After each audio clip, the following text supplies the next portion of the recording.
Bueno, ahora seguimos. Los obstáculos. A las propias debilidades, porque uno no, no se siente preparado para hacerle frente a este tipo de situaciones. Y así estuviera preparado, nunca sabe si está tan bien preparado como la situación lo requiere. Pero bueno, eso lo va a ir descubriendo con el tiempo. A las otras personas, como dijimos antes, al terreno, uno no sabe dónde está, no está orientado al principio, no sabe qué es lo que puede llegar a pasar, si hace frío, si llueve, si hay un animal, las amenazas que puede llegar a encontrarse, al clima, si va a llover, si va a hacer frío, si va a haber viento, si va a hacer mucho calor y me voy a deshidratar. Eh, y a la culpa que se puede llegar a dar por diversos motivos, por diversos motivos. Porque por ahí uno sobrevivió y otra persona no sobrevivió, porque por ahí estaba haciendo un viaje de vacaciones. La culpa es una cuestión netamente psicológica que puede tener un montón de orígenes y afecta o puede afectar fundamentalmente negativamente a cualquier situación y a esta situación en particular. Y los obstáculos comunes, que todos van a tener los mismos obstáculos y que todos tienen que tratar de sobrellevar y que la dirección de algunos puede llegar a hacer que esos obstáculos se superen, son obviamente el temor, el dolor, el shock, un golpe, una lastimadura, la ansiedad de cuándo me van a rescatar, si me van a rescatar, si estamos haciendo las cosas bien, si estamos comiendo de más, si estamos comiendo de menos, si me voy a enfermar, si no me voy a enfermar. ¿Sí? Uno empieza a pensar muchísimas cosas. Estábamos en una supervivencia en la selva, en Reconquista. 10 días en el delta de Reconquista y nos habían dejado en una selva y teníamos que, obviamente, sobrevivir, ¿no? Y, y había un compañero mío que tenía la característica de estar todo el tiempo pensando en qué era lo que iba a comer y lo que iba a tomar cuando se termine la supervivencia. Faltaban años luz para que se termine la supervivencia. Porque si bien uno dice, va, son 10 días, 10 días es un montón de tiempo. Al día 2 yo estaba diciendo, no, una milanesa con papas fritas y un vaso de coca helado. Era insufrible, no solamente porque era pesado de escucharlo, sino porque nos estaba arrastrando a todos a una depresión total y absoluta, porque en ese momento lo que teníamos que hacer era pensar en cazar un pájaro, hacer una sopa, pescar, en filtrar agua para poder tomarla del río, porque del río solamente no la podíamos tomar ahí. Teníamos que estar pensando en hacer otras cosas. Y él estaba pensando en esto, y nos estaba arrastrando a todos porque naturalmente uno está escuchando a una persona que está hablando de una milanesa a la napolitana con papas fritas y un vaso de coca helado, obviamente que la cabeza se va al plato de milanesa con papas fritas y la coca bien helada. Entonces es importante esa ansiedad manejarla, realmente. Y cuando uno empieza a detectar estas personas que están exteriorizando la ansiedad de esta manera pueden arrastrar a todo el grupo a que crezcan los obstáculos, ¿no? Y a llevar a una situación de desesperación, una situación de desidia, una situación en la que no quieren trabajar, no quieren aportarle absolutamente nada. Entonces hay que controlarlo. ¿Qué otros obstáculos? Bueno, el frío, el calor, la sed, el hambre, la fatiga, como dijimos antes, privación del sueño, el fastidio. Uno, el primer día puede estar diciendo, bueno, de esta vamos a salir, el segundo día puede seguir haciendo cosas, qué sé yo. En algún momento, una persona que está totalmente concientizada y visualizada la supervivencia y hacer las cosas que tiene que hacer y a superar la situación y aportar para el grupo, en algún momento se va al menos a poner de mal humor. Ese fastidio es un obstáculo que también hay que superar. Entonces, como verán, hay un montón de cuestiones que están detrás de la supervivencia en el trato personal y en la actitud personal y en la actitud del grupo. El líder, volviendo un poco al liderazgo, porque esto está muy relacionado, una persona que adopta un rol de líder, haya querido o no haya querido adoptarlo, pero la situación lo hizo ser un líder en una situación, tiene que conocer estas condiciones. Tiene que conocer para poder incidir sobre estas condiciones y poder superarlas. ¿Sí? Poder ayudar al resto a superarlas y, por qué no, también poder limitarse uno a no ser un generador de este malestar, ¿no? Y si en algún momento, o sea, la situación siempre va a volver, pero puede pasar que el líder se quiebre en algún momento, y seguramente va a haber otro que lo levante también a él, ¿sí? Porque así funciona esto. Uno, el líder recibe no porque quiera recibir, sino porque es la vuelta de lo que él dio, ¿sí? Bueno, el fastidio, la soledad, como dijimos, el aislamiento. Son obstáculos que hay que tener en cuenta y saber que van a estar todos presentes. Por ahí no todos en una misma persona, sería un combo explosivo, pero siempre en distintas personas. O sea, ir reconociendo estas cosas en distintas personas y que afecten de un modo al grupo negativo, ¿no? Un modo negativo. Bueno, terminando con toda esta parte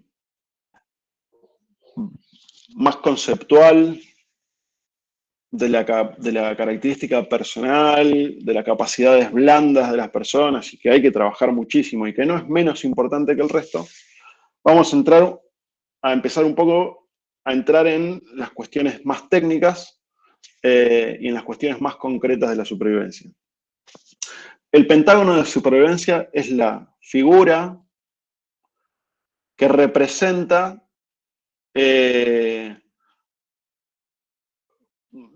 técnicamente a una situación de supervivencia, a las tareas a realizar en una situación de supervivencia.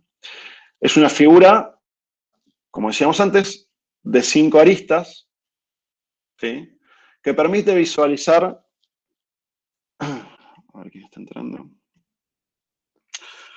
Que permite visualizar las 5 tareas fundamentales, o 6 tareas fundamentales que hay en cualquier situación de supervivencia. El orden de los factores puede cambiar sutilmente en función del ámbito o la situación geográfica en el que nos encontramos. Lo dijimos antes. El pentágono de supervivencia es una figura de 5 aristas y está ordenada de esta manera.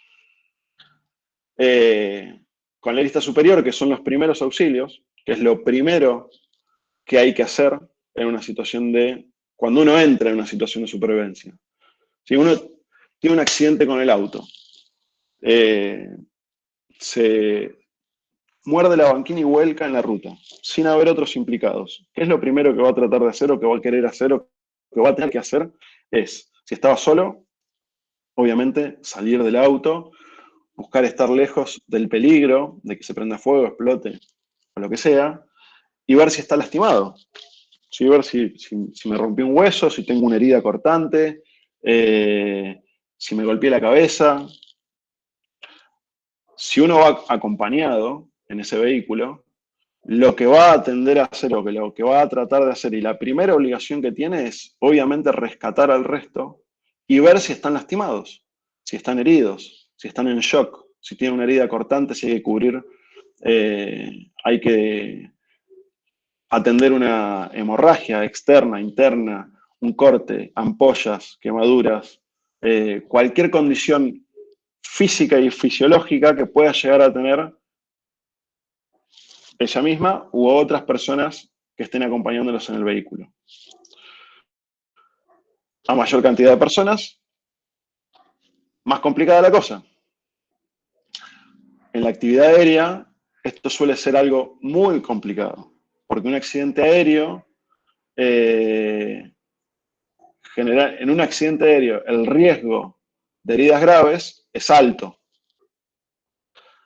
La deformación del fuselaje del avión va a ser importante. Entonces, primeros auxilios abarca todo eso y es lo primero y fundamental. Si yo en el momento de tener un accidente empiezo a hacer un refugio, empiezo a prender fuego para tener calor porque hace frío, empiezo a ver si la radio puedo hacer comunicaciones, qué sé yo, y tengo a toda la gente herida y no va a sobrevivir a las heridas que tiene, y estoy organizando mal las tareas. Por eso la figura del pentágono de supervivencia y por eso los primeros auxilios están en la arista superior, porque primero hay que evaluar cómo uno está y cómo está el resto y tratar de salvarlos. Si el grupo, si el equipo, si la tripulación es grande Si dentro de los pasajeros hay un cuerpo de médicos que iba a hacer un curso a Cuba, y bueno, podemos utilizar esos medios para que los medios, hablo en este caso, son los médicos, ¿no? Es un recurso que nosotros tenemos disponible. Entonces, bueno, vamos a hacer uso de ese recurso para atender los primeros auxilios y poder hacer que otro grupo de la tripulación u otra gente que esté preparada, que lo van a saber ustedes en el momento, se pueda hacer cargo de las otras cosas o de alguna de las otras cosas. Pero fundamental, los primeros auxilios es el primer paso en cualquier situación de supervivencia. Después, al mismo nivel, está señalamiento y refugio. Señalamiento y refugio. Están a la misma altura. Algunos manuales hablan primero de señalamiento y después de refugio. Otros manuales hablan primero de refugio y después de señalamiento. La realidad es que depende de la situación. ¿Sí? Si yo estoy en el mar y hubo un amerizaje, sí, un amerizaje, porque si uno sobrevivió a un accidente, está en el mar, está arriba de una balsa, el refugio ya está hecho, es la balsa, el refugio. Probablemente alguien tenga que ponerse a ponerle el techo a la balsa, terminar de armarla. O sea, las balsas tienen su complejidad también para el empleo. Pero mucho señalamiento inicialmente no va a haber para hacer en el mar. Yo no puedo salir al mar a generar una señal sobre el agua, hacer un cartel de SOS, hacer, ¿sí? Pero está a la misma altura. Si yo caigo con un avión, porque tuvo un desperfecto, el avión aterrizó de emergencia, tuvo un aterrizaje brusco en las Salinas Grandes en Jujuy, en el medio, y probablemente lo primero que yo necesite hacer, obviamente va a ser primeros auxilios, y después entre señalamiento y refugio, y probablemente necesite hacer las dos cosas al mismo tiempo, o poder utilizar el contraste de las salinas, que es blanca y que abajo de la sal, o poniendo por encima de la sal se puede generar un contraste, puedo hacer un señalamiento rápido y después encargarme del refugio. Si estoy en pleno verano y estamos encima deshidratados, o hay condiciones, y probablemente lo primero que necesito hacer es el refugio para cuidarme del sol, para no deshidratarme o para no tener condiciones clínicas posteriores. Pero depende mucho de la situación. Hay distintos ámbitos geográficos donde el señalamiento pasa a ser una prioridad y otros donde el refugio pasa a ser una prioridad. Y después en la base está el agua y los alimentos, que son fundamentales en cualquier situación de supervivencia. En todos los kits de supervivencia de los aviones comerciales hay agua y hay alimentos para una determinada cantidad de pasajeros, para una determinada cantidad de días. Pero esos alimentos obviamente deben ser racionados. No podemos tomarnos todo el agua de golpe y quedarnos después sin agua. El cuerpo al cuarto o quinto día que no ingiere agua, falla.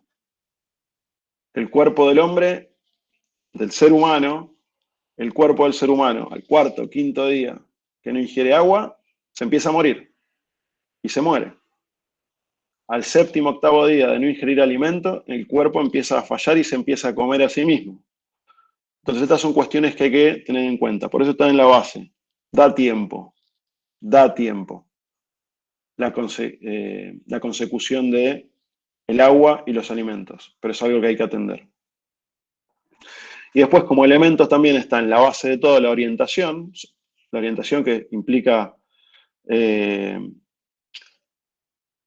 ¿Alguien sabe qué significa orientarse? ¿De dónde viene la palabra? Ubicarse en tiempo y espacio. Sí, fundamentalmente en el espacio. Fundamentalmente en el espacio. Obviamente el tiempo también es un factor, pero el tiempo viene...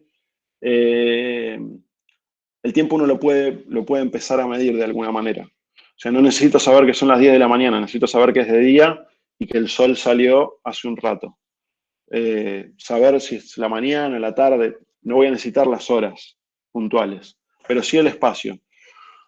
Orientarse significa buscar el oriente, ¿sí? Saber dónde está el oriente. El oriente es el este.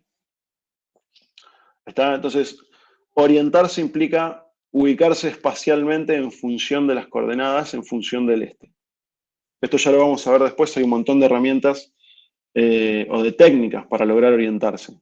Pero es fundamentalmente saber dónde estoy parado, saber hacia, si yo estaba volando a Bariloche, saber dónde estoy parado, si tengo más o menos una conciencia de cuál fue mi última posición, saber a qué distancia estoy del próximo pueblo, pero el próximo pueblo o poblado que yo me puedo encontrar, tengo que saber en la línea de vuelo que yo tenía hacia qué lado está.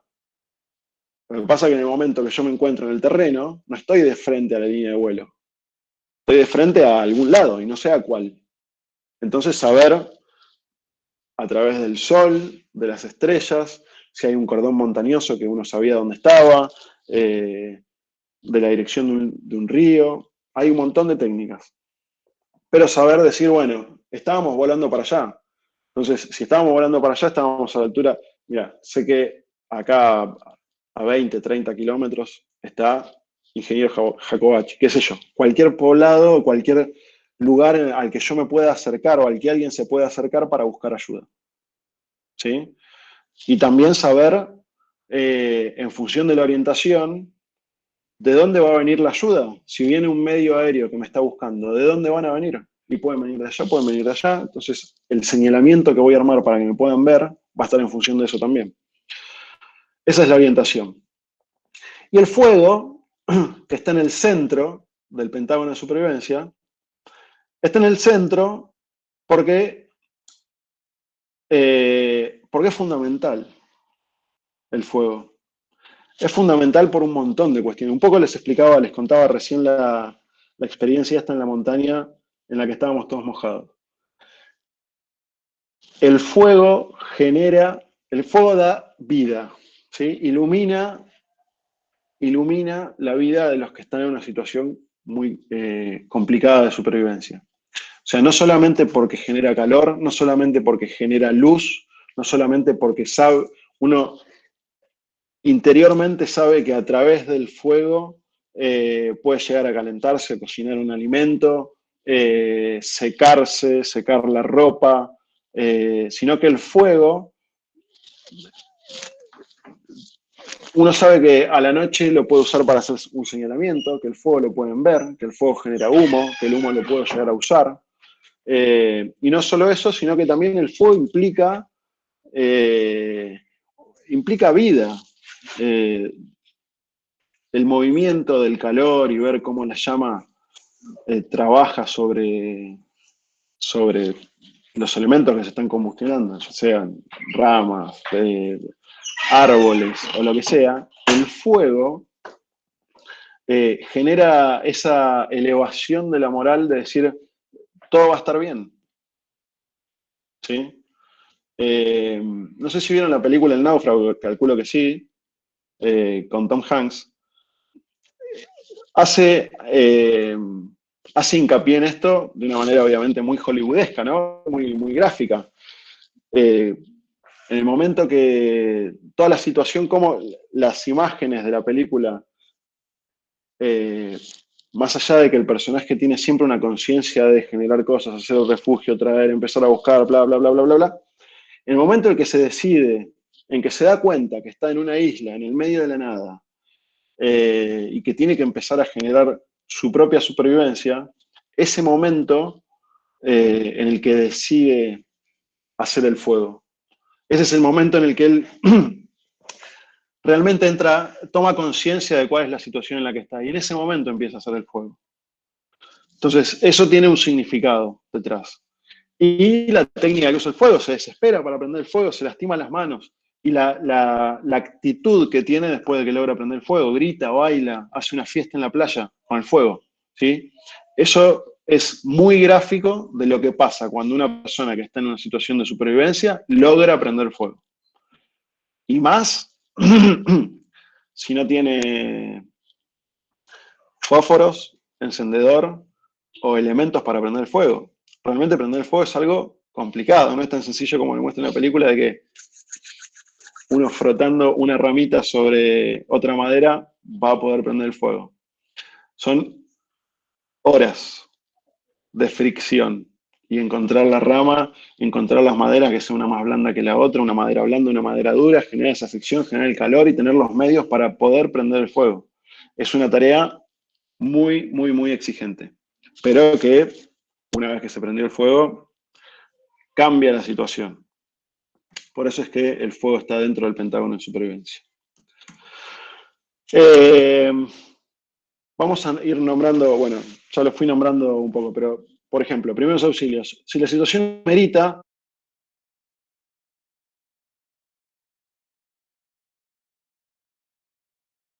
heridos de la aeronave sabiendo que están limitados y que no podrán hacerlo por cuenta propia. Lo primero que hablábamos al principio, de primeros auxilios. Tengo que tratar de salvar a la mayor cantidad de gente, de sacarlos fuera de la aeronave, si es que es un peligro realmente, sabiendo que probablemente muchos no puedan hacerlo por su propia cuenta.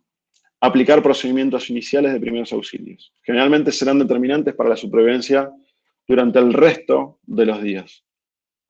Estos procedimientos iniciales de primeros auxilios ya lo vamos a desarrollar en el capítulo de primeros auxilios, pero desde la atención de una herida, limpiar una herida, acomodar un hueso, evitar una hemorragia, tapar ampollas. El primer auxilio inicial generalmente es lo que determina que una persona pueda seguir viviendo o muera de infecciones, o muera desangrada, o muera por un shock, o muera por hipotermia, o muera por distintas situaciones respecto a la salud que pueden llegar a pasar.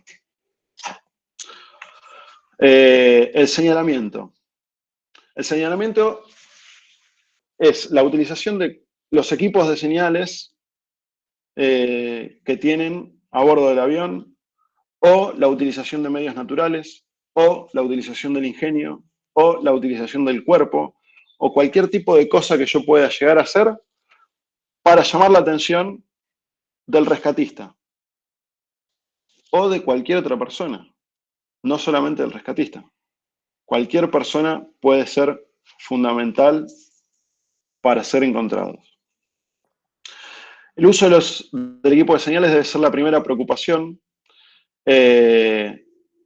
Por ejemplo, cuando estemos flotando a salvo sobre el agua o sin novedades ya de personal en tierra firme.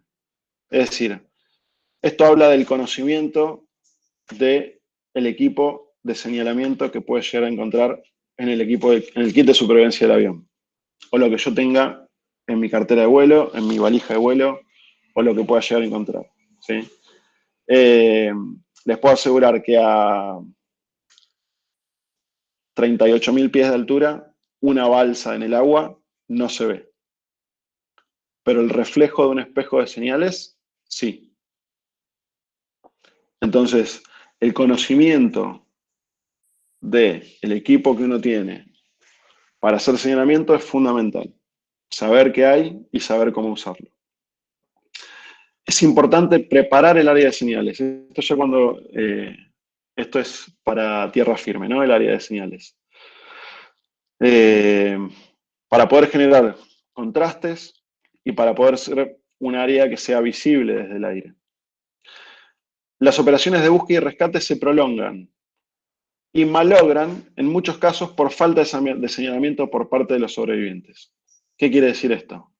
Que si los sobrevivientes no han hecho área de señales, no saben cómo usar el equipo de señalamiento que tienen disponible, o no son conscientes de que ellos van a generar su propio rescate a través de las señales que puedan hacer, probablemente esa supervivencia sea mucho más larga o se cancelen los equipos de rescate. ¿Sí? Si uno está en una selva tupida, con copas de árboles altas y árboles muy frondosos y demás, y uno hace un fuego y no le van a ver el fuego. Y uno tira una bengala de señales, una bengala de humo debajo de esa selva frondosa y probablemente tampoco lo vayan a ver. Entonces, conocimiento, conciencia y obviamente la práctica sería fundamental. Conozca a su equipo de señales y tenga los elementos de señales listos para poder utilizarlos inmediatamente. Esto es importante, porque si yo sé que dentro del kit de supervivencia tengo elementos para hacer señalamiento, pero en lugar de ocuparme, según las prioridades previstas del Pentágono de supervivencia, del señalamiento como un punto prioritario y lo dejo después de ponerme a pescar, tomar agua, hacer otras cosas, probablemente pase un avión circunstancial y yo no tenga mi espejo de señales o no tenga mi bengala para ser utilizado inmediatamente y el avión pasó. ¿Sí? La oportunidad de ser rescatados o de ser vistos pasó. La desesperación va a hacer que usen la bengala si es lo que más a mano tienen. Perdieron una bengala. ¿Sí? Entonces, el señalamiento tiene que estar a mano para ser utilizado inmediatamente. Si hay hogueras armadas, la hoguera tiene que ser lo suficientemente combustible, es decir, que tiene que tener suficiente ramita, papelito, todo lo que se pueda llevar combustible del avión, tiene que ser lo suficientemente rápida de prender como para que pueda ser vista inmediatamente. Uno detecta que hay una posibilidad de ser visto y tiene que tener a mano el señalamiento para poder utilizarlo. Refugios. Uno debe prevenirse contra los insectos, el sol, el frío, el viento, la lluvia. El refugio lo hará sentirse seguro y cuidará mejor de su integridad física. Mejor cuidado de la integridad física, mejor salud, mejor capacidad para seguir haciendo cosas y para seguir teniendo la energía suficiente como para sobrevivir. Los elementos iniciales para el refugio van a estar dados por el avión, el paracaídas, las balsas utilizadas, los elementos naturales que les van a permitir satisfacer esa necesidad. ¿Sí? Pero todo lo que ustedes van a tener a mano rápido va a ser lo que estaba dentro del medio en el que ustedes estaban, el avión. La comodidad personal es muy importante en una situación de supervivencia. Termino con los 3 slides que me quedan y les doy los 15 minutos desfasados, si no tienen problema, si no corto esta parte. Como decíamos, el agua es indispensable, el organismo, el cuerpo humano está formado en 2/3 partes por sustancias líquidas. El 70% del cuerpo es agua. El 70% del peso del cuerpo es agua. Hay que mantenerse adecuadamente hidratado y beber todo el líquido que se pueda si se dispone de él sin límites. Si yo en supervivencia estoy haciéndolo en una selva y hay un río, que sé que el río es un río grande, o que puedo filtrar el agua, o que puedo hervirla, o que tengo que tener el agua siempre como un medio disponible para hidratarme y mantenerme hidratado. El cuerpo se deshidrata y empieza a perder funciones. Si yo no tengo una reserva sin límites de agua, obviamente que hay que racionar lo que sí tengo y no malgastarlo. Evitar transpirar, evitar tomarme todo junto, así. Alimentos. Si bien la comida no es indispensable inmediatamente como el agua, hay que reponer lo que consume el organismo. Cada cosa que el cuerpo haga, cada energía que gaste, la temperatura, la transpiración, todo eso tiene que ser devuelto al organismo para mantener el statu quo, digamos, para mantener la condición del cuerpo. Si no, el cuerpo se va a empezar a comer a sí mismo. Empieza a comerse las grasas, los músculos, uno baja la panza, se le marcan los pómulos, se pone fit enseguida. Pero así como se pone fit enseguida, empiezan a decaer la energía, empieza a pensar mal, empieza a dejarse llevar por todas esas situaciones que hablábamos antes de las trabas o los problemas que pueden empezar a surgir. Racionar obviamente la comida comiendo solo lo indispensable. Comer no solo favorece el organismo, sino que la posibilidad de hacerlo mantiene una aptitud mental positiva y una actitud mental positiva. Saber que puedo comer, saber que puedo seguir comiendo, saber que me puedo seguir alimentando y no que me estoy consumiendo a través del tiempo, genera una situación de que esta idea de que voy a sobrevivir realmente y que no me voy a ir apagando conforme pasa el tiempo. Bueno, y el fuego, como hablábamos antes, es indispensable en situaciones de supervivencia. La carita de Tom Hanks cuando pudo lograr el fuego. Da la posibilidad de cocinar alimentos, calor y preservación contra el frío, preservación contra el frío. Es importante para mantener la moral alta, que esto es lo que decíamos antes, la actitud positiva frente a la adversidad en la situación. Y posibilita, obviamente, el señalamiento nocturno. Bueno, hasta acá esta primera clase que fue introductoria y conceptual. Ahora, después del break, vamos a empezar con primeros auxilios, que es una de las partes más largas, más engorrosas y más pesadas de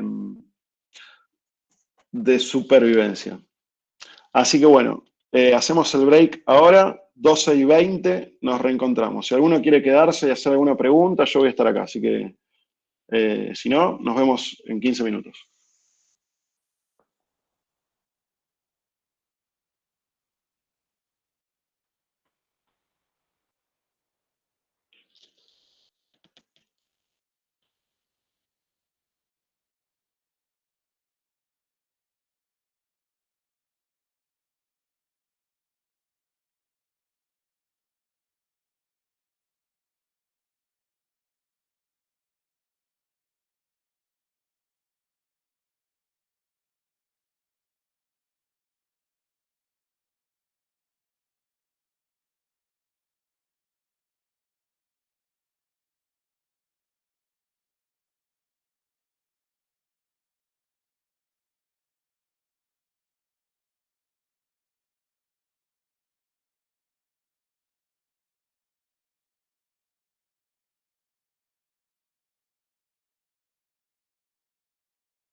¿Estamos? ¿Volvimos? Sí, profe. Bueno, me gustaría eh, alguno que quiera comentar algo o que hablemos algo de esta primera parte de la introducción antes de entrar directamente, antes de entrar de lleno con primeros auxilios hasta donde lleguemos hoy. ¿Alguna novedad, algo nuevo, algo que no sabían, algo que sabían y lo habían entendido de otra manera? ¿Alguna duda? Los escucho.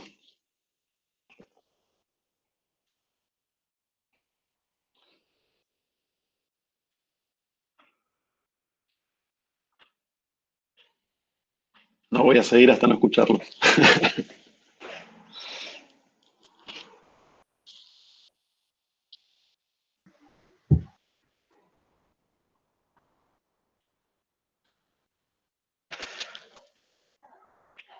Yo creo que hasta ahora no vimos nada, digamos, complicado para que nos generen dudas. Ok, pero algo nuevo, entendían que habían pensado alguna vez en la supervivencia como esto, tenían otra idea, pensaban que iba a ser algo más, no sé, más teórico, menos teórico, más técnico, menos técnico, más práctico, menos práctico. Yo, por ejemplo, tenía una idea más o menos, pero porque mi papá es profesor en la carrera de higiene y seguridad, Ajá. y él me habló un poco más o menos de la supervivencia, de lo que se hace. Bueno, con las películas también uno más o menos lo ve. También yo estudié veterinaria, llegué hasta segundo año, Ujú. y por ejemplo, vemos mucha química orgánica y te muestra lo que le pasa al cuerpo con la falta de alimentos. Lo Claro. principal, o sea, lo que el cuerpo necesita sí o sí es la glucosa. Ujú. Y sin glucosa, digamos, no, empieza a fallar todo también. También la falta de grasa, que atrás de los ojos hay grasa y eso es Sí. lo primero que se consume, por eso es que los ojos se te van para adentro. Ujú. Y bueno, y todo lo que pasa, pero sí, más o menos yo tenía una idea de lo que es la supervivencia. Está bien. Bueno, Profe, sí. Sí, escucho. ¿Quién dijo, profe?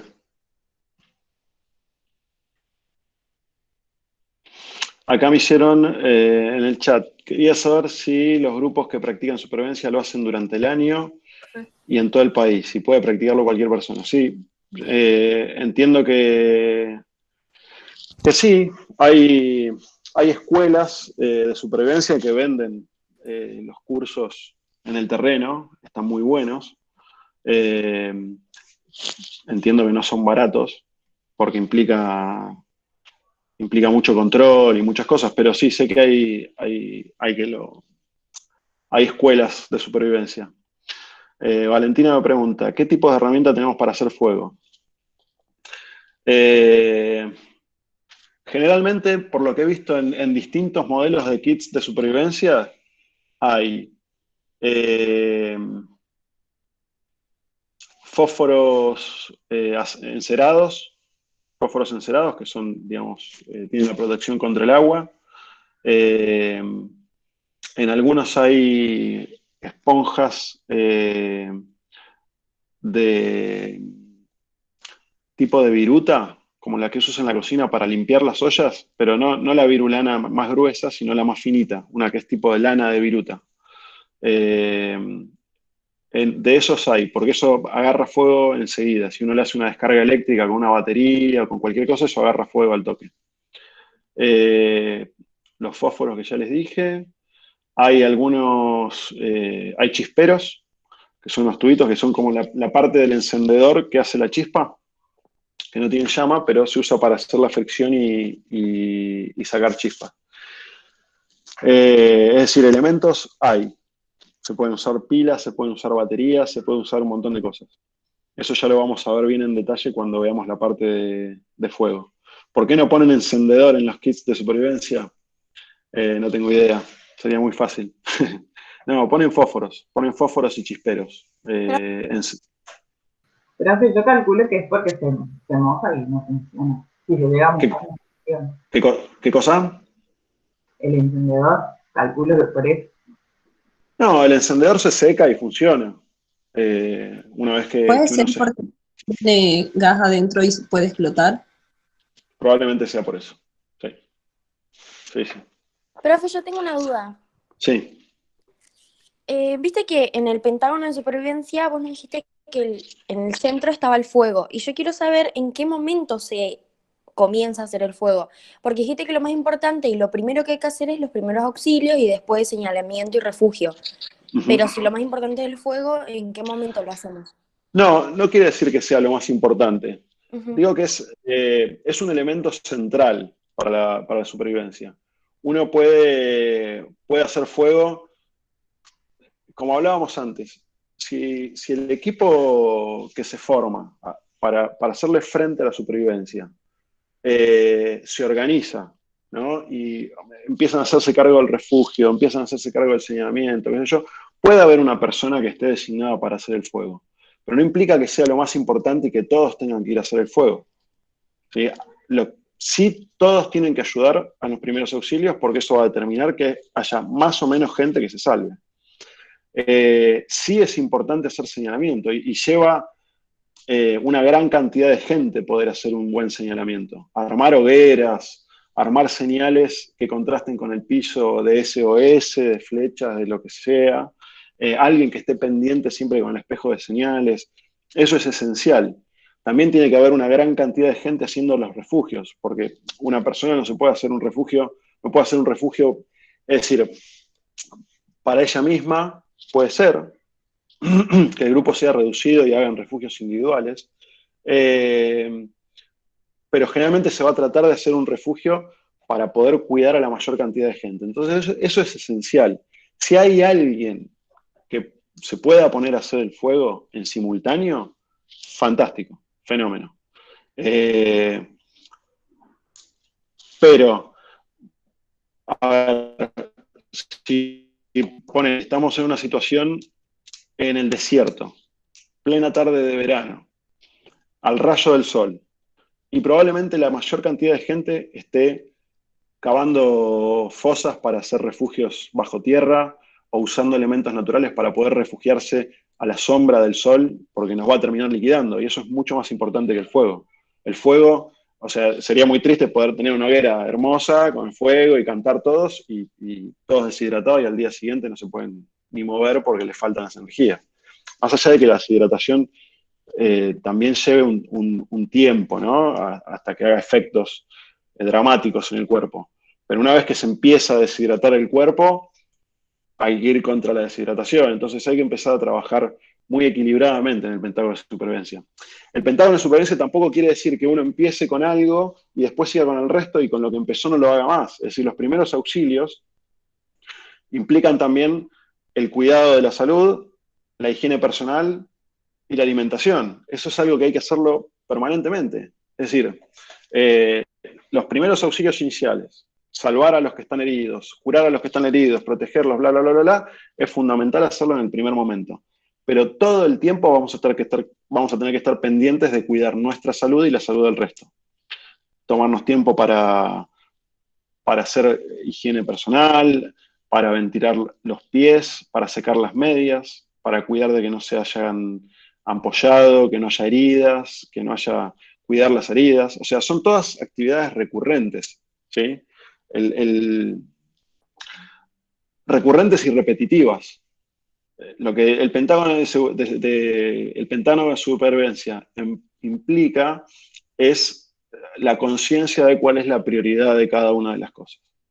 Es decir, podemos tener un refugio espectacular, con camas paraguayas y vivir mirando las palmeras y con una máquina que nos baje los cocos de la palmera y fenómeno. Pero tenemos una herida y nos estamos desangrando y no nos vamos a... El refugio no nos va a servir de mucho. Es decir, nos va a servir como refugio, pero tenemos que atender la herida. ¿Me explico? Depende del ambiente en el que estemos también, obviamente. Sí, tal cual. ¿Alguna otra cosa? Arrancamos con primeros auxilios. Primeros auxilios, hay que tomarlo con calma, es largo, tiene muchas cosas. Y primeros Profe, auxilios, sí. nosotros tuvimos una materia que se llamaba Información Aeromédica y ahí vimos también primeros auxilios, Bueno, bárbaro. Entonces como una para que, buena. tipo, ya tenemos una base, por así decirlo. Perfecto. Eso es medicina aeronáutica o factores humanos, se le dice también. Está buenísimo. Entonces hay cosas de primeros auxilios que me dicen, ya lo vimos, ya lo sabemos, lo incluyo en el examen y no lo doy en la clase. Bueno, fenómeno. Vamos a arrancar entonces con primeros auxilios hasta donde lleguemos hoy y, y lo continuamos el miércoles que viene. Para que sepan, ahí en Noodle ya subí en el tema 1, subí los apuntes de la clase de introducción, subí los apuntes de primeros auxilios y subí la presentación que les di recién como para que ya sepan que lo tienen disponible para leer, para ir estudiando, para prepararlo y después cuando tengan la clase subida, también para que la repasen en el caso de que no necesiten. ¿Ok? Bueno.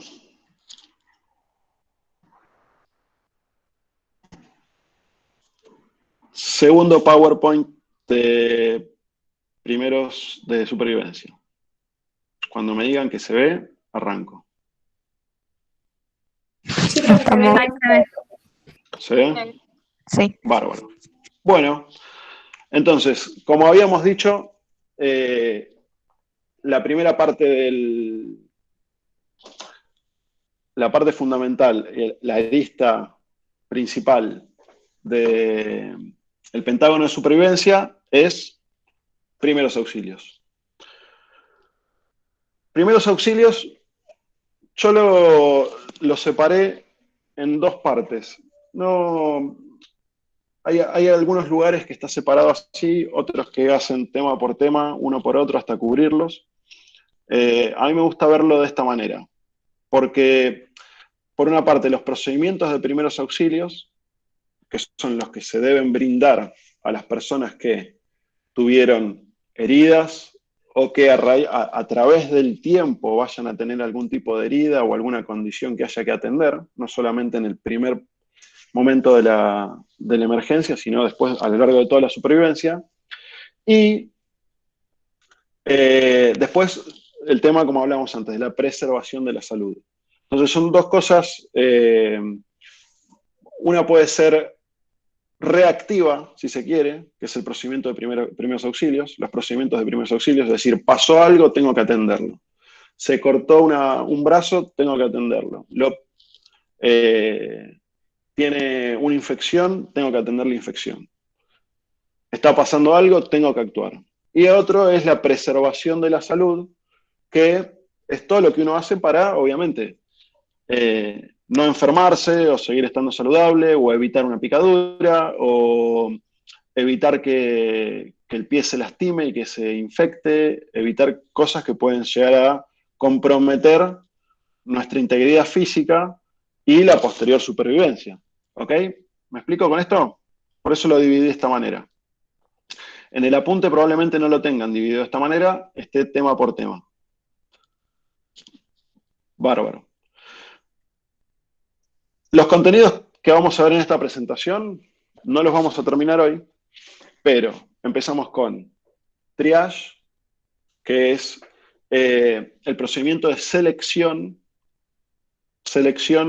y clasificación de los pacientes, según la gravedad de la afección que tienen. ¿Sí? El avión colisionó contra el piso. Podemos llegar a encontrarnos con que hay pasajeros fallecidos, con que hay pasajeros heridos de gravedad, con que hay pasajeros heridos con una gravedad menor, y con que hay pasajeros que tienen heridas leves que probablemente haya que atenderlos, pero no sea urgente la atención, ¿sí? Eso es el triage. Se usa en catástrofes, en emergencias graves, para poder utilizar los medios disponibles de la mejor manera posible, ¿sí? Después, la verificación de conciencia, que está relacionado con RCP, es decir, identificar si una persona está en estado de alerta, si está en estado de conciencia, si está en shock, si está en estado de inconsciencia o si está muerto. ¿Sí? ¿Qué podemos hacer al respecto? En función del estado de conciencia, procedimientos de RCP, que es reanimación cardiopulmonar. No sé si esto lo vieron en medicina náutica con lo que me dijeron antes. RCP es un tema muy amplio. Es un tema que incluso son cursos pagos con licencia habilitante para hacer RCP. Yo he participado en varios. La verdad hay cosas muy, muy interesantes. Es un tema casi apasionante, digamos, porque de repente uno tiene la posibilidad de salvarle la vida a una persona que tuvo un accidente, que está inconsciente, que tuvo un infarto, que está teniendo alguna condición grave, y uno tiene, no sé si la herramienta, pero sí elementos para poder salvarlo o ayudar a que supere esa condición.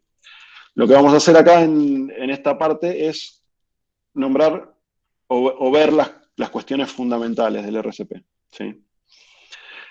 Después las heridas, los tipos de heridas con los que nos podemos encontrar, cómo actuar frente a esas heridas.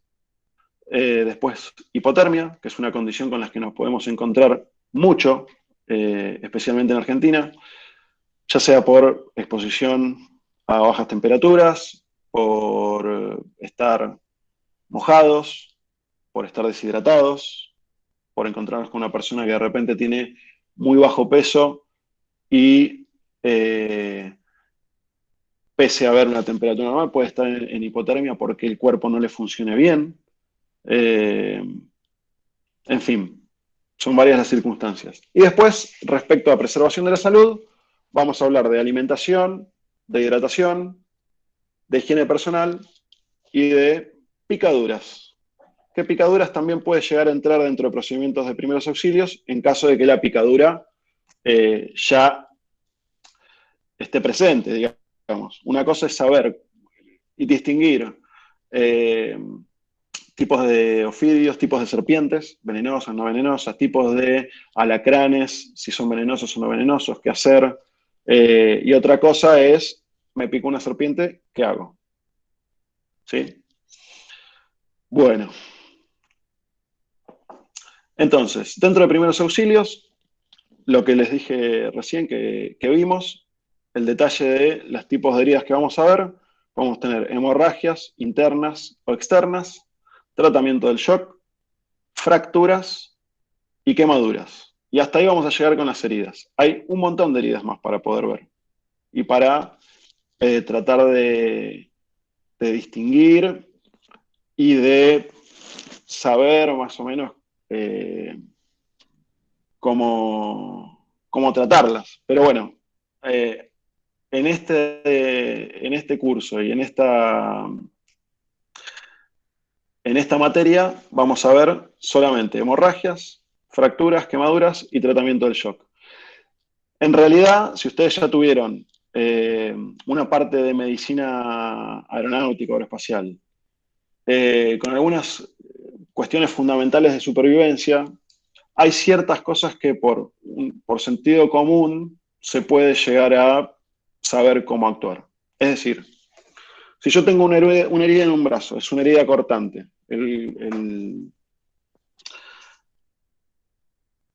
tengo que identificar qué tipo de hemorragia es.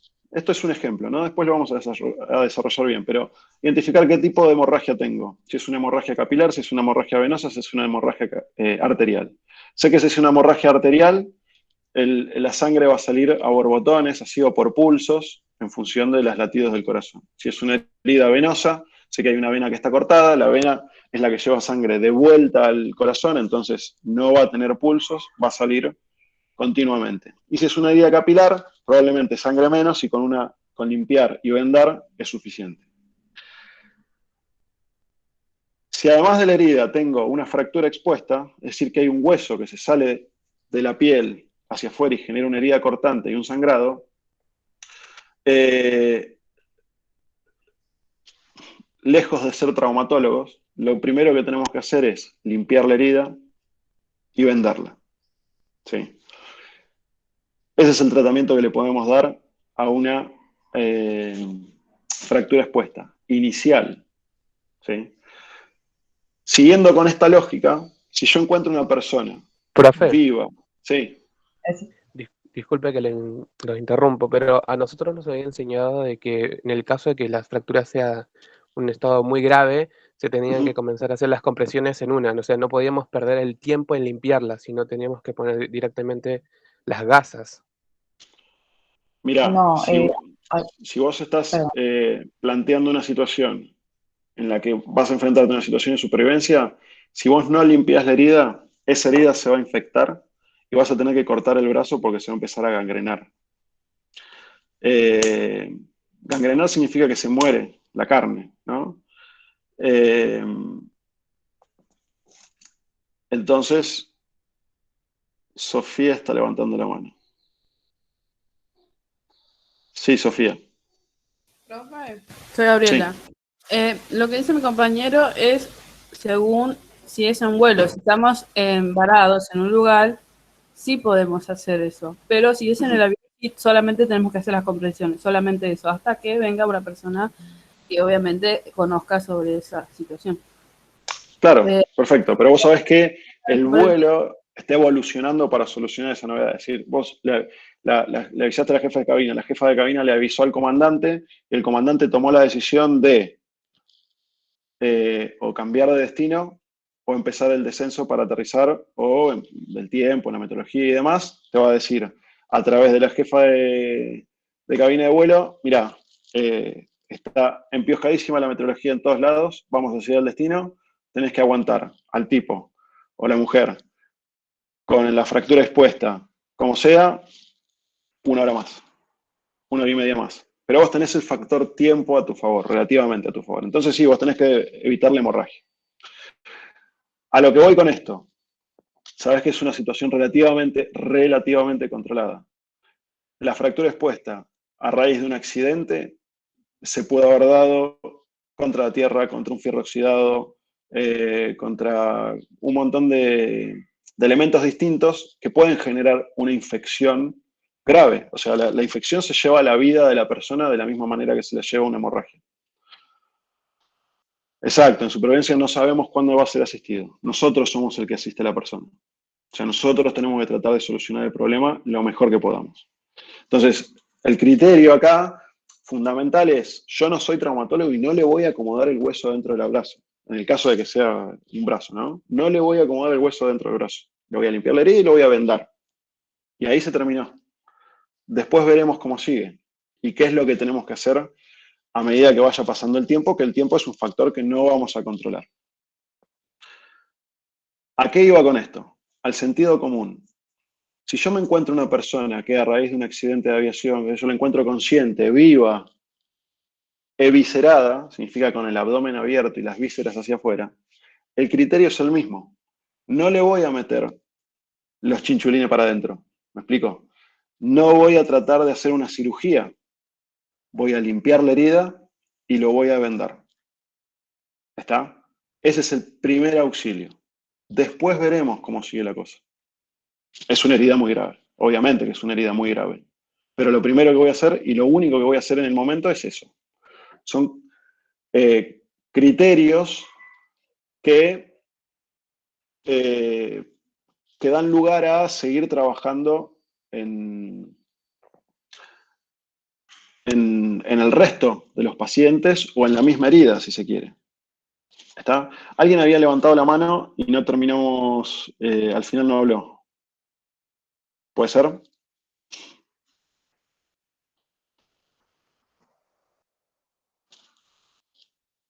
¿Nadie? Bueno. Seguimos entonces.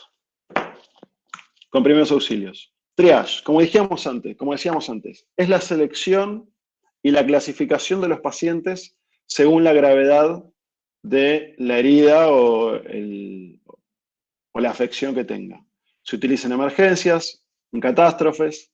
El concepto es clasificar a los heridos por gravedad según los medios disponibles para la atención. ¿Sí? Según los medios disponibles en una emergencia aérea, vamos a hacer nosotros el kit de primeros auxilios, el botiquín que tengamos en el avión, los botiquines que tengamos en el avión y las cosas que tengamos a mano. Y trapos y remeras y cosas que podamos llegar a utilizar. Entonces, de repente, ¿por qué se usa solo en emergencias? Porque uno termina decidiendo a quién atender primero y a quién atender después. ¿Sí? ¿Para qué? Porque es como un examen de lógica complicado y largo en el que me meten una pregunta en el medio que saben que me va a hacer perder tiempo y que me va a evitar que yo pueda terminar todo el examen. Y yo la paso. Es como en una sigo. emergencia de un hospital. En la emergencia del hospital se clasifica según la gravedad. Exactamente. Exactamente. Ese es el triage. Entonces, el concepto, como decíamos, clasificar los heridos por gravedad y según los medios que tenga para la atención. El fin es maximizar los tiempos de atención prioritaria y evitar pérdidas de tiempos o recursos en pacientes que no tienen chances de sobrevivir, por ejemplo. Pero también no se trata de descartar heridos, sino de darles prioridad a los que tienen posibilidad de salvarse o darles prioridad a los heridos de gravedad y que tienen posibilidad de salvarse, y por ahí un herido que tiene una herida que no es grave o que no es urgente, poder dejarlo para el final para darle prioridad a alguien que sí tiene una herida grave y puedo llegar a atender. Porque puede llegar a pasar que en un accidente hay una persona que se fracturó la rodilla. Siente que tiene la pierna colgando, que es lo que pasa, ¿no? Pierde el control del extremo inferior, es decir, de la rodilla para abajo, pierde el control de la pierna porque se fracturó la rodilla. Y le agarró la histeria. Y que me atiendas a mí, que me arregles la rodilla, que no puedo mover la rodilla, que me duele la rodilla. ¿Sí? Es una fractura. ¿Es una herida? Es una herida. ¿Te vamos a entablillar? ¿Te vamos a dar una mano? Te vamos a dar una mano. Pero déjame atender a este que está desangrándose. Déjame atender a este que posiblemente está en shock y el shock le puede generar la muerte y el shock lo puedo tratar de solucionar. Entonces, espera con la fractura de la rodilla que te vamos a atender después. ¿Se Profe, entiende? Sí. ¿vos te referís a un shock emocional que puede causar la muerte? No, me refiero al término, al estado de shock del cuerpo. O sea, que el cuerpo no te funciona, por así decirlo. Claro, el estado de shock es evidente en una persona que los signos vitales empiezan a deteriorarse uno tras otro. Es decir, empieza a bajar la temperatura, empieza a tener hipotermia, empieza a tener baja presión, empieza a tener taquicardia o latidos del corazón muy bajitos y con taquicardia, eso por presión baja también, sudor frío, palidez, una persona que por algún motivo se está apagando. El motivo pueden ser varios, pueden ser un shock eléctrico, puede ser por una herida sangrante, por pérdida de sangre, por quemaduras, por un golpe fuerte en la cabeza, puede ser inducida también por una condición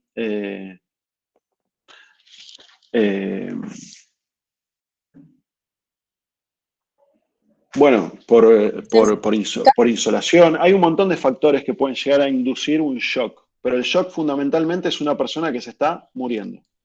Se está apagando de a poquito y uno no sabe por qué. Sí, Sofía. Quería No, que decir si algo. puede ser psicológica. Tendría que ser un cuadro psicológico bastante fuerte, digamos, psicosomático bastante fuerte. Obviamente, una situación psicológica de estrés puede inducir un ataque de pánico. Puede llevarte a tener un infarto, puede llevarte a tener un ACV, puede llevarte a distintas situaciones. Ahora, el shock como shock en sí mismo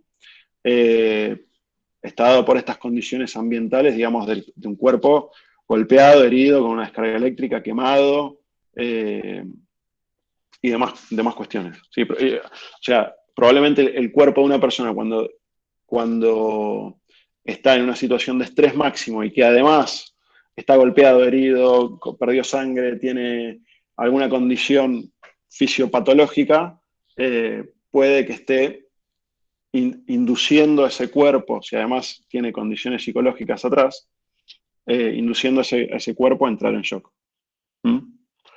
¿Me explico, Luna, que habías preguntado? Sí, profe, muchas gracias. Bueno. Buenos días, profe. Hola. Profe, soy Sabrina, soy la secretaria del instituto, vengo a pasar lista. ¿Lo puedo interrumpir un segundito? Sí, Para no hay ningún poder problema. dejarlo. ¿Cómo estás, Perfecto, Sabrina? Sí. todo bien. Gracias, arranco entonces. Amarante. Presente. Gracias, Iri. Arias Durán. Buenos días, Eli. Gracias. Verón Juan. Buenos días, Juan. Gracias. Selman Flor. Gracias, Flor. Coria Abril.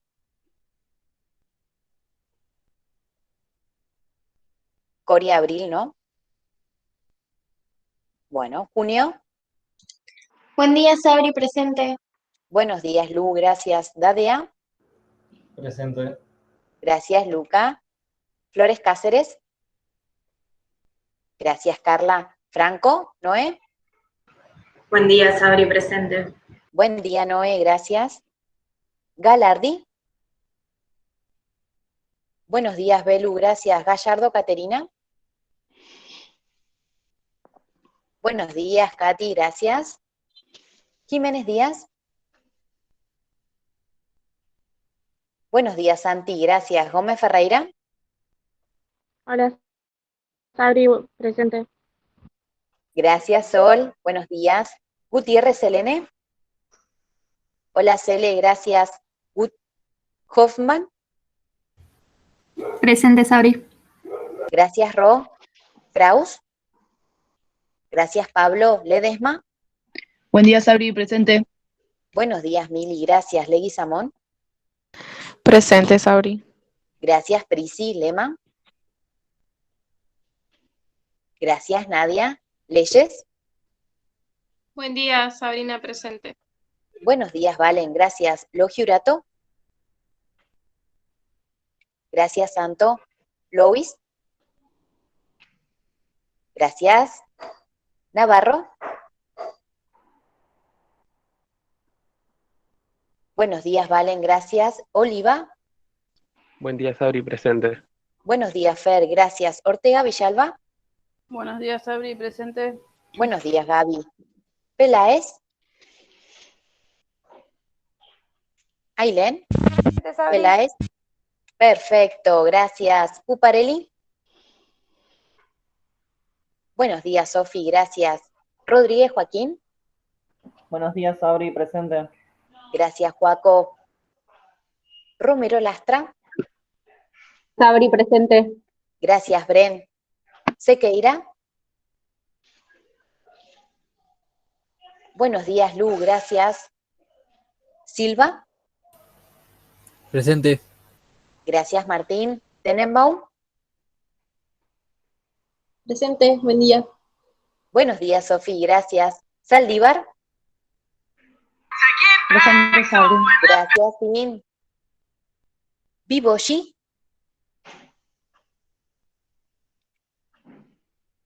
Viboshi, Natalie. ¿No? Excelente. ¿Hay alguien que no haya nombrado? Muy bien, chicos. Los dejo continuar, entonces ya casi finalizar con el profe. Lo que sí les quiero decir que mañana no nos hablamos porque tienen examen, así que por favor estudien, ¿sí? Así rinden obligaciones y responsabilidades. Bien, nos hablamos la semana que viene. Muchas gracias, ¿Sí? Sabri. Nos vemos. Nos vemos. Chau. Chao. Chao, Sabri. Bueno, 5 minutos nos quedan. terminemos entonces la idea inicial del triage. No se trata de descartar heridos, ni dejar morir gente, ¿no? Obviamente. De lo que se trata es sí de clasificar para poder utilizar bien los medios, los recursos disponibles y el tiempo. ¿Les habrán visto alguna película de guerra, alguna cuestión que hay heridos que les ponen morfina como para que no sufran y no se los trata más? Hay heridos que se les pone morfina para que no sufran y se los sigue tratando. Bueno, esa situación extrema termina descartando, obviamente, el tratamiento de una persona. Porque por ahí una persona que tiene una herida punzante en el pecho, que está en el corazón, no hay forma de que la podamos salvar. Una herida en el hígado, no hay forma que la podamos salvar con los medios que tenemos a disposición. O sea, tenemos que hacer cirugía y cirugía no podemos hacer. ¿Sí? Pero tener la conciencia de lo que está pasando. ¿Sí? Bueno, vamos a dejarlo acá, el tema de primeros auxilios. Así no nos seguimos metiendo cuestiones que por ahí la semana que viene queden sobre la mesa. De repente por ahí está bueno agarrar el tema y verlo de punta a punta y sacarnos todas las dudas que tengamos. Igualmente, si bien la presentación de PowerPoint todavía no se las cargo, se las voy a cargar la semana que viene, el apunte, donde está el contenido, sí se los cargué ya, para que lo tengan disponible ahí en tema 1. Entonces, en tema 1 tienen el resumen del apunte para que estudien del tema 1, que es el introductorio, el tema 2, que es primeros auxilios. Tienen el enlace, el link para volver a ver, si así lo quieren, el TED Talk de Simon Sinek respecto al liderazgo. Y tienen un manual que figura Manual de Supervivencia SAS. Este es el famoso manual de Wiseman. Es un manual muy completo. De repente por ahí no está desarrollado u organizado como nosotros tenemos organizadas las clases. Pero es un manual que punto por punto va entrando muy en profundidad a cada uno de los temas. Y prepara, no solamente para una situación de un accidente, sino de repente uno dice, bueno, quiero planificar con mis amigos una expedición a las sierras y vamos a ir a, qué sé yo, a cruzar norte a sur las sierras de Córdoba. Son varios kilómetros, van a ser varios días, van a ser, bueno, el manual plantea cómo ir preparando cada una de las cosas. Dónde y cómo conseguir un refugio, cómo elaborar un refugio en el caso de que no lleve una carpa, cómo conseguir el agua, de dónde. Es decir, si uno quiere hacer expediciones o ir a tener una experiencia aventurera en la intemperie o en la naturaleza, qué sé yo, es un manual que sirve mucho para organizarse. Tiene muchos contenidos teóricos muy bien desarrollados. Si a alguno le interesa como para profundizar, está bueno. Está bueno para leerlo así con libertad intelectual y tener algunas ideas claras. Porque como le dije antes, la supervivencia es obviamente necesaria en una situación dramática. Pero de repente uno está a la noche, identificar las estrellas y decir, mirá, esas son el cinturón de Orión o las Tres Marías, y cómo asociadas con estas otras estrellas yo puedo decir que allá está el norte, o con la Cruz del Sur, si hago el cateto mayor de la cruz tantas veces, ahí para abajo, y puedo decir dónde está el sur fehacientemente. Son cosas que de repente está bueno saber. 13 horas y se terminó la clase. Ha sido un gusto. lean los contenidos, si quieren repasen la clase cuando la tengan disponible para volver a verla. Lo pueden hacer y la semana que viene nos volvemos a ver